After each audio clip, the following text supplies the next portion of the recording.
Good day, my name is Sky, and I appreciate you spending some study time with me. I'm here to help you make money in online poker by teaching you key strategies and getting you to take action. Today's episode is going to be a huge eye-opener for all of you because a problem that many people come to me with is that they chase quote-unquote optimal statistics. They hear from some source out there that maybe their 3-bet should be 8%, their C-bet should be 70%.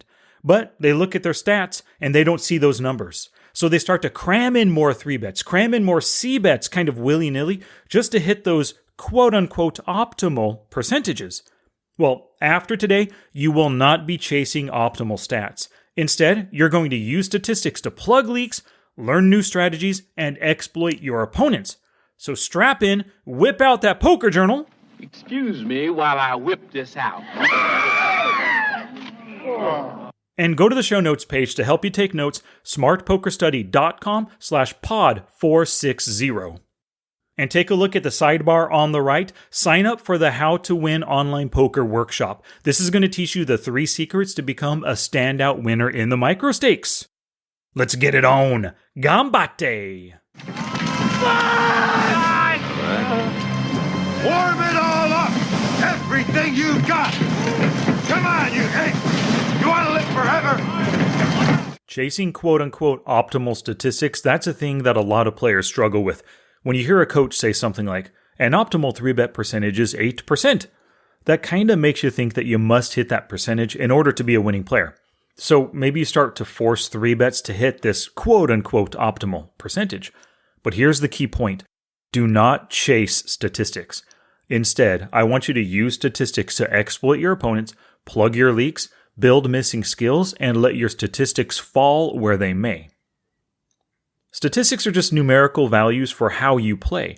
So if you use their stats to understand their tendencies and make plays that exploit them, your new statistics will reflect this. If you find leaks with your statistics and you work to plug them, your stats will reflect this. And if you use statistics to spot areas of opportunity and work to build missing skills, your statistics will reflect this as well. So let's start with how your statistics reflect the exploits you use against your opponents. If you always strive to exploit your opponents, if you play the player all the time, your stats will just naturally reflect your plays. Let's start with a short run example where your statistics are a natural result of the opponents that you're up against. You're playing a 2-table session. On table 1, your opponents, on average, they raise and then fold versus 3-bets 80% of the time. On table 2, they raise then fold versus 3-bets on average only 10% of the time. You play the player and strive to exploit your opponents at every opportunity. So what do you think your 3-bet percentage is going to be on each of these tables? Well, on table 1, your 3-bet is probably going to be high, maybe even as high as 15%. This, of course, assumes that you get good cards and opportunities to 3-bet. They're folding 80% of the time after all, so this incentivizes you to 3-bet bluff more. And on table 2, your 3-bet's going to be low, like 3% or even less. Because they're not folding, you're not 3-bet bluffing. Instead, you're probably going to make larger sized 3-bets to exploit their non-folding tendencies. Now, let's extend this to the long run. You're going to play thousands of sessions like this. If you always play the player, and you exploit your opponents to the best of your ability, your stats will reflect this over thousands of tables, thousands of opponents, and multiple thousands of hands. You don't want to chase statistics to hit some magical, optimal number in the long run. But if you're doing things right, the stats you end up with could be considered optimal statistics for you. It's your play style, your stake, the site you play on, and the opponents you play against that will dictate your ongoing statistics. Now let's talk about using your statistics to find leaks to plug and letting your statistics naturally change because of this. So poker leaks are tendencies that you have that cost you money, like calling too often pre-flop and losing, calling rivers and losing, calling C-bets and losing, or maybe even 3-bet bluffing too much and losing. Your statistics, in tandem with your win rates, they reveal your leaks, and your leaks tell you where to focus your efforts. So here's an example of finding and plugging a leak with a student named John. Now, John came to me with a 38.66% call preflop 2-bet. Let's round up to 39%. He was calling a heck of a lot in every position, but especially in the blinds.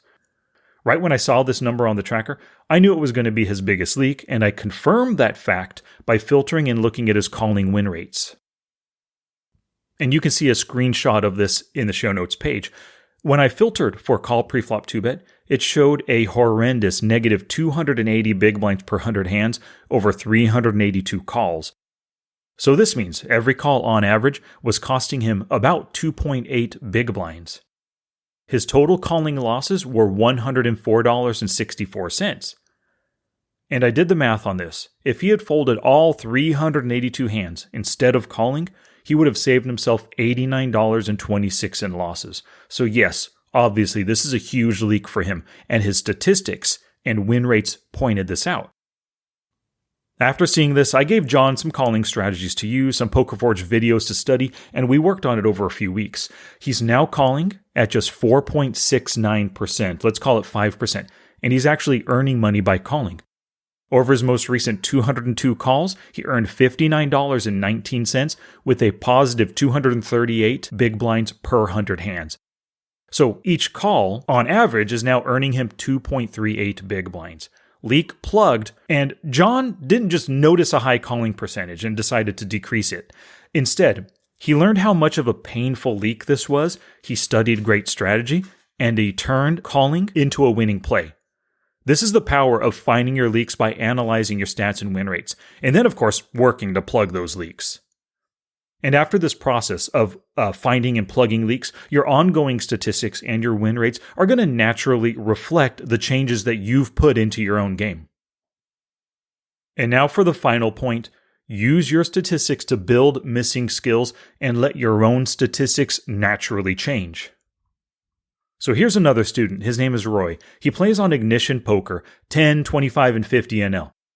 He came to me concerned that his small 3-bet percentage was an issue, and he asked me, should I 3-bet more often? His 3-bet was 3.09%. We'll just call it 3% over 41,700 hands. He told me that it seems like his opponents rarely fold to 3-bets, so he did the unthinkable. He decided to mostly 3-bet for value. Yeah, sacrilege, right? You know that I'm a huge fan of 3-bet bluffing, and in fact, I have a one-day course teaching you how to 3-bet bluff. However, I don't think we should increase our 3-bets just to hit some imaginary optimal percentage.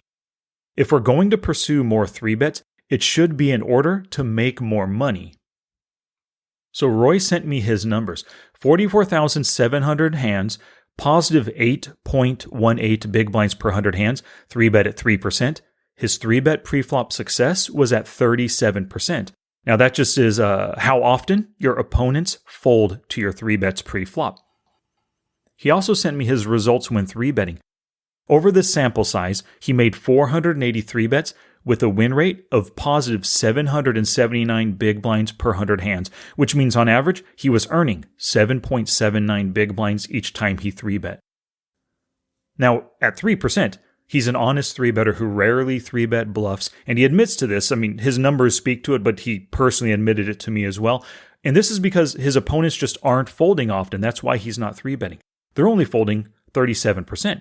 So if they ain't folding, why should he 3-bet bluff? Now, this is great exploitative thinking on his part, and I cannot fault his small 3-bet because of this. His strategy of mostly value 3-betting on Ignition up through 50 NL, it works, and it's given him a super lovely win rate. Remember, positive 779 big blinds per 100 hands. However, we have to ask, can he earn more money by 3-betting more often? So it's interesting that Roy's tiny 3-bet at 3% is still allowing him to be very profitable. It kind of flies in the face of all the advice out there, have a balanced 3-bet range, or you have to 3-bet bluff to earn more from your value 3-bets. However, like I mentioned before, his low percentage, it's an indication that he rarely 3-bet bluffs. This isn't a leak, as he's not losing money, but he is missing out on money.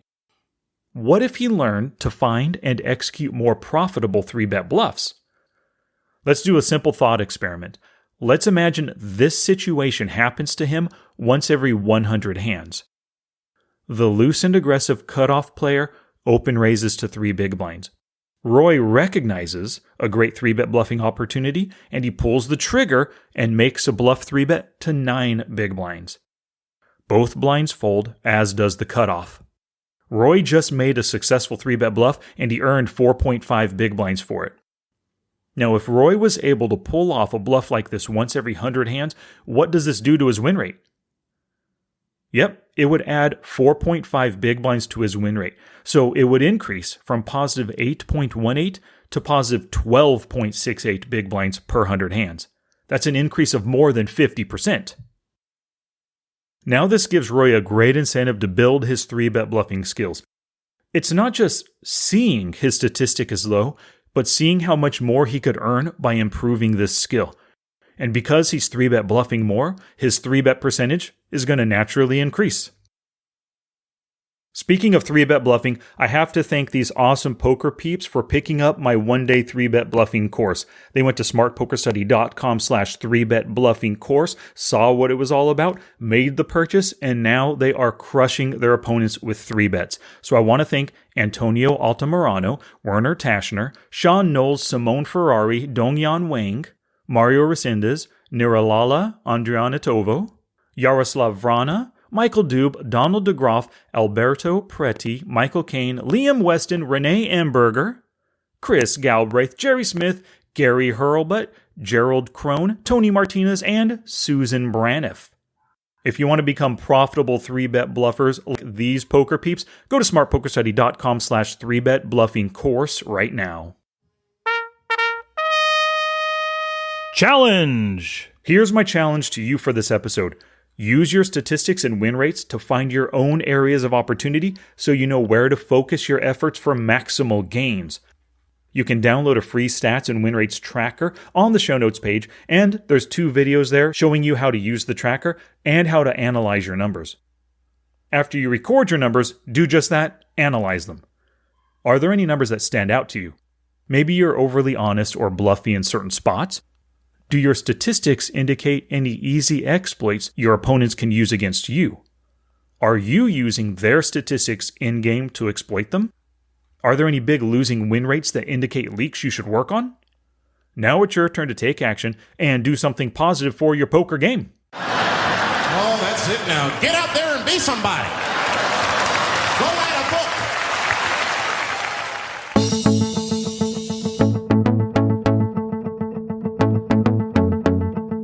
Alrighty, thank you so much for listening. Go to the show notes page, smartpokerstudy.com/pod460.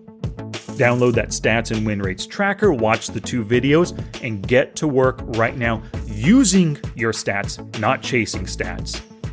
And while you are on the show notes page, sign up for the How to Win Poker workshop so you can learn the 3 secrets to become a standout winner in the microstakes. Until next time, take action both on and off the felt to become the player that you want to be.